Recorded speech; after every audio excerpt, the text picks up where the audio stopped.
Chapter 9. "How did you—" sputtered the cellist. "Spoke to the student coordinator," replied the DJ as she climbed out of the box. "But you—" "Told you not to do that because it was unlikely she'd let us move in together?" Vinyl grinned and winked. "When did—" "Carried my stuff across town about an hour ago. I've never used so much magic at once in my life."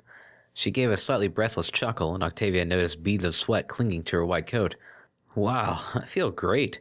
The unicorn made to take a few steps closer, but stumbled, and the cellist rushed forward to catch her. The sound of fluttering wings came closer, followed by a thud in the doorway. "Sorry, Vinyl," said the light blue Pegasus. "I held her as long as I— Oh, sorry. Let me get the door." She quickly pulled it closed before either of them could explain. Further muffled apologies came through the thin door, getting quieter as the odd Pegasus retreated. Vinyl seemed to have accepted the fact she could no longer stand, happily going slack on Octavia's hooves. "This is cool. Isn't this cool?" "Okay, I wasn't aware that overexerting magic made unicorns delirious," muttered the cellist, half dragging her friend over to the freshly made bed beneath the window. "I feel pretty good about things," the DJ informed her, nodding her head sagely as she was placed gently upon the covers. "That's nice, Vinyl," giggled Octavia as she turned back to unpack the rest of the white pony's possessions.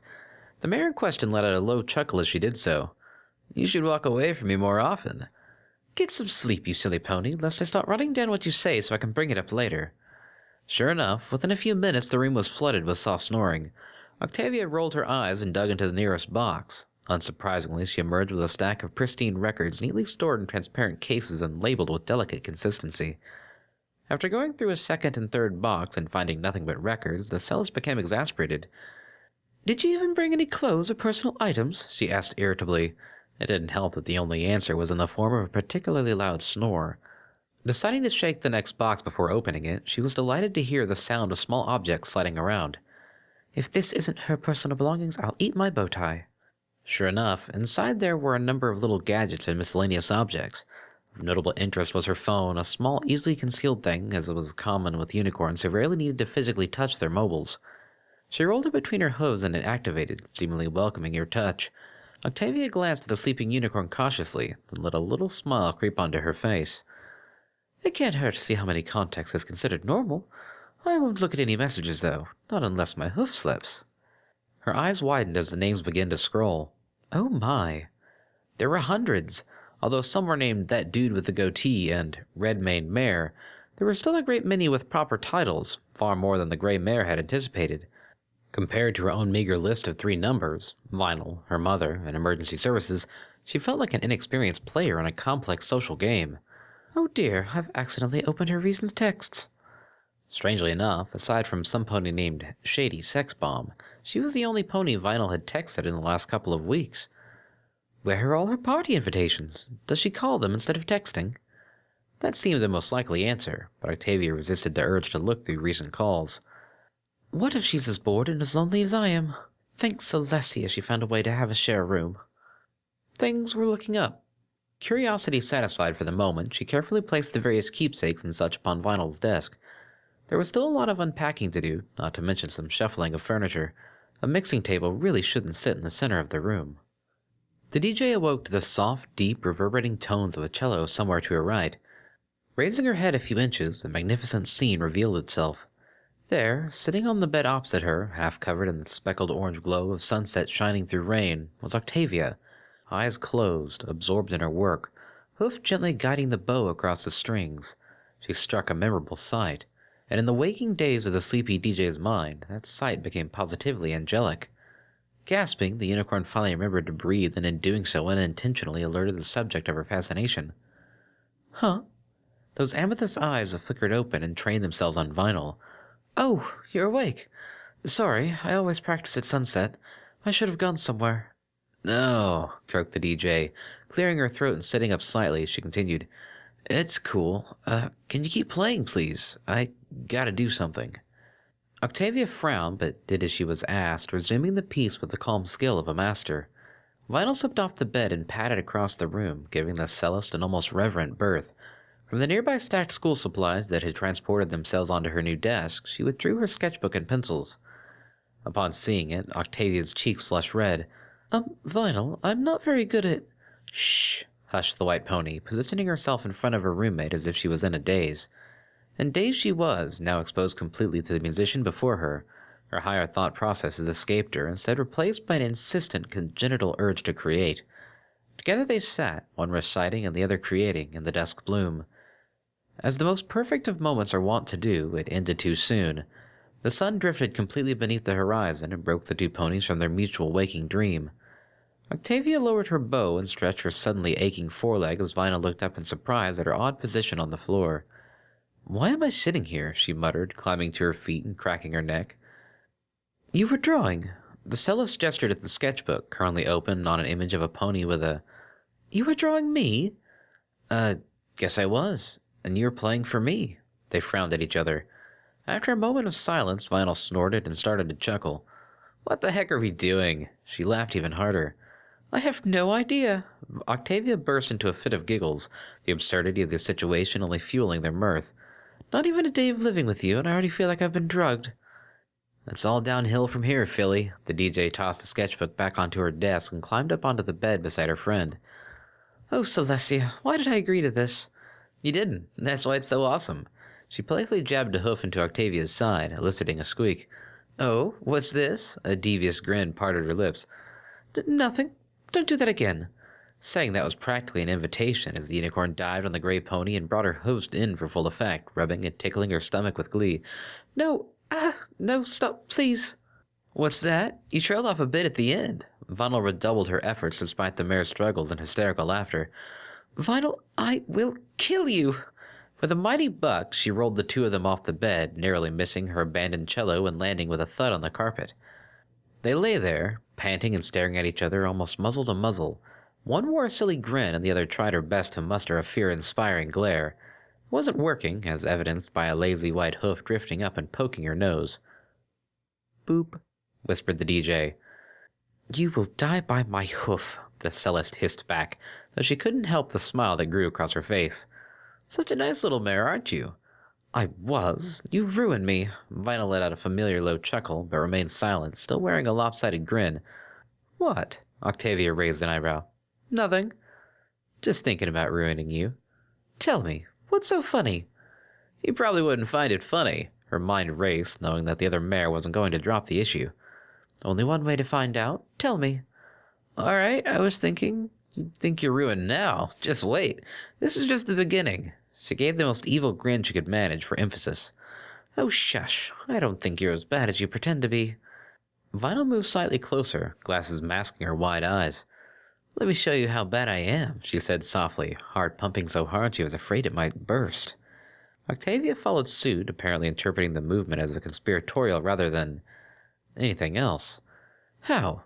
Have you got pranks planned?" She giggled at the thought. Yeah, sure." What am I doing? Was I really trying? "Well, try not to include me in any of them. I'd rather stay off the university blacklist for as long as possible, though I suppose now I'm sharing with you its inevitability." She chuckled and brought her own hoof up to tap Vinyl's nose. "Boop." The DJ forced a laugh, her brain still reeling from certain thoughts. "Yeah, pretty much." "Well, if you don't have any pranks planned right now, we should get something to eat. All that getting tortured by you has left me famished." Octavia climbed to her hooves and helped her friend do the same. "Good idea. Anywhere in mind?" Vinyl tried to keep her tone even as she shook her head to dislodge some persistent mental images. "Perhaps Blue's Tavern, for nostalgia's sake." The pair shared a warm smile. "Sounds like a plan." In contrast to the chilly gray streets outside, the tavern was warm and brightly lit. Ponies laughed with their friends as they let the stresses of life trickle down the sides of their mugs. A group of hard-hat-toting worker stallions had taken 3 booths, including the corner one, so Vinyl instead led her roommate to a table on the less rowdy side of the bar. "I didn't even know this place served food," muttered the unicorn, floating some menus over from the bar counter. "It's nothing really extravagant, but it will do. My mother took me here once, when we came to inspect the campus grounds." "Yeah? Sounds like you and your mom are pretty close." "Well, to some degree, I suppose so." Octavia picked up one of the tall menus and hid her expression behind it. "What about your parents?" Idly browsing down the array of greasy foods, Vinyl shrugged. "They're lame. Kicked me out as soon as I turned 18. The cellist gasped, forgetting her own troubles in an instant. "They what? How could they do that?" "Pretty easily, apparently." "That's horrible." Who needs 'em? Besides, if I hadn't got kicked out, I might not have been able to move in with you so easily. Well, still. The topic slipped away as a tall blonde-maned stallion approached. How can I serve you? He drawled, accent offsetting his manner. Large hay fries and a deep-fried daffodil kebab, announced the unicorn, slamming her menu down with more force than was necessary. Excellent choice. And for the missus? Vinyl opened her mouth to correct him, already preparing a fake laugh to dispel the anticipated awkwardness, but Octavia spoke too quickly. I'll have a daisy salad, please. Another good choice. Coming right up. Marching away, the odd stallion began to whistle, completely unaware of his actions. Octavia, you know what a missus is, right? It was the cellist's turn to shrug. A slang word for friend? Almost. Well, not almost. Not even close, really. The white mare couldn't help but chuckle. Well, what does it mean, then? Like, partner, as in partner? Female partner? Oh. As expected, her cheeks flushed red with embarrassment. So now he thinks... Yup. Oh dear. I'm very sorry, Vinyl. Is there a dictionary or something where all these slang words are defined? I seem to be making this mistake often. Don't worry about it. You'll get a hang of the slang eventually. Should I go find that waiter and explain it? The DJ sat upright instantly. No, I mean, it's not important enough to bother with, okay? All right, it was just an idea. Silence reigned for the next few minutes, punctuated only by the ambient noise around them. Octavia felt awful, and had yet to stop mentally kicking herself. Vinyl must get so frustrated with me sometimes. Why must I be so awkward? Thankfully, Vinyl seemed to be tactful and polite enough not to make fun of her. Whatever she had done to deserve such a tolerant roommate, it wasn't enough. A little grateful smile tugged at the corner of her mouth.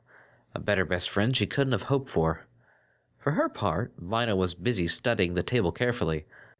Only because she had an appreciation for well-built furniture, not because she wanted to keep her mind from wandering. It did enough of that already. The giddy feeling that spread through her every time she relived the waiter calling Octavia her missus. Seriously, Brain, shut up. It was a relief when the food finally arrived. They both dug in immediately, not daring to leave a moment for conversation. As her stomach slowly filled up, the DJ felt her mood improved significantly. That was why she kept having weird thoughts. Her brain was just food-deprived. It made sense. I'm feeling good. Want to hit up some clubs? She asked, ignoring the glances Ponies threw at her from nearby tables. After dinner? That's just asking for trouble. Octavia delicately pushed her plate forward and dabbed at her lips with a napkin. Lionel snorted. You've had half a salad. You'll be fine. Plus, we don't have to drink if you don't want to. Biting her lower lip, the cellist fiddled with her mane before shaking her head. I can't believe I'm saying this, but I'm honestly tempted. However, I have a history lecture tomorrow, and I would rather not miss. I guess I was wrong. You're still a nice little mare. She stuck her tongue out, and the gray mare rolled her eyes. Hey, it's almost 8. We better get home in time for homework. Oh, ha ha. Though I really should get started on my homework. They stood up and walked over to the counter amidst giggles. Octavia carefully began to count out each bit until Vinyl tossed a hoofful of coins onto the counter and pulled her away with a grin. Pretty impressive, huh? The DJ raised her eyebrows behind the purple shades as they walked out onto the street. What was? Paying that much for the meal, I mean. I look pretty cool, right? I suppose so. It seemed like a waste, though. You could have saved those bits for the next time we go out. A white hoof smacked into a white face. That wasn't the point. Well, what was? The simple question hung in the cold night air. Vinyl looked at the ground, studying each step. I don't know, she muttered. Together, they ambled into the welcoming darkness in which emotions could hide.